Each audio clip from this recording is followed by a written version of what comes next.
তুমি আমার গায়ে হাত তুললে, আজ থেকে তোমার সঙ্গে আমার সব সম্পর্ক শেষ। আমি আর এক মুহূর্ত তোমার সঙ্গে থাকতে চাই না। হ্যাঁ যাও, আমিও তোমার মতো জেদি মেয়ের সঙ্গে একদম থাকতে চাই না। দরজা খোলা আছে, এখনই বেরিয়ে যেতে পারো। ঠিক আছে, আমি যাচ্ছি, তবে যাওয়ার আগে তোমাকে ডিভোর্স দিয়ে যেতে চাই। আমি আমার মাকে ফোন করছি, মা এসে সব বুঝে নেবে।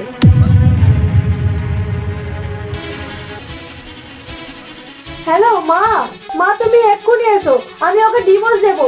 তুমি এসে এ ব্যাপারে কথা বলে আমাকে নিয়ে যাও। কেন রে মা, হঠাৎ কি এমন হলো? তুই আবার ডিভোর্সের কথা তুলছিস? মা, ও আমার গায়ে হাত তুলেছে, আমি ওর সঙ্গে থাকতে পারছি না। আমি শুধু ডিভোর্স চাই, ব্যাস।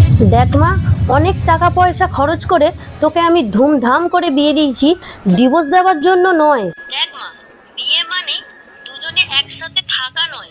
বিয়ে মানে হলো একে অপরের ভুলগুলো মানিয়ে নিয়ে সুখে শান্তিতে ঘর করা। আর শোন, একটা জ্বর খেলেই যদি সংসার ভেঙে যায়, তাহলে এই পৃথিবীতে কোনো সংসারই টিকতো না।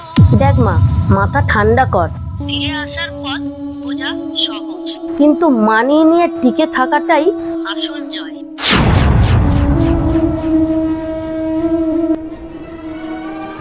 আমাকে ক্ষমা করে দাও, আমি রাগের মাথায় অনেক বড় ভুল করতে যাচ্ছিলাম। আমি বুঝতে পারিনি যে সংসার গড়াটা যতটা কঠিন, সংসার ভাঙাটা তার চেয়েও সহজ। না কোয়েল, দোষ আমারও। আমি তোমার গায়ে হাত তুলে ঠিক করিনি। রাগের মাথায় আমি অন্ধ হয়ে গিয়েছিলাম। আমাকে একটিবার সুযোগ দাও, আমি তোমাকে কথা দিচ্ছি এমনটা আর কোনোদিনও হবে না। না গো, ভুলটা আমারও ছিল। আরে ছাড়ো তো সব কথা, এখন আমি বাজারে যাচ্ছি, তুমি রান্না বসাও।